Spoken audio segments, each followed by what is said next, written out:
Welcome to Samba Samba. Enjoy the video. You'll begin by ensuring prerequisites are met. This avoids stalls later. Install the Volta Globe client, sign in, and enable two-factor authentication for security. Once done, grant location and network permissions so map tiles and live data load.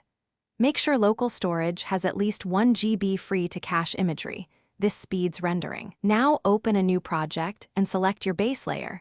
Choosing the correct coordinate system matters because it determines alignment and measurements. You'll now build the scene by importing imagery, vectors, and any DEM files. This creates depth and context. Once layers are loaded, calibrate the projection to match your source coordinate system so overlays align precisely. Adjust opacity and blending to reveal features beneath. Enable snapping and grid increments to place markers accurately. Use the measurement and annotation tools to draw routes and place pins, and import CSV or GeoJSON to populate bulk points. This accelerates mapping and analysis. You finish by validating geometries and attributes, run distance and area checks to confirm accuracy.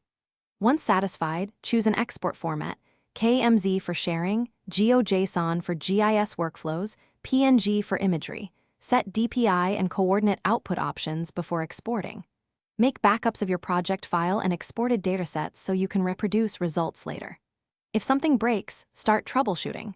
Clear the tile cache, verify network access, and reproject any layers that mismatch. This usually resolves alignment or missing tiles. Thanks for watching. Consider subscribing if we helped you.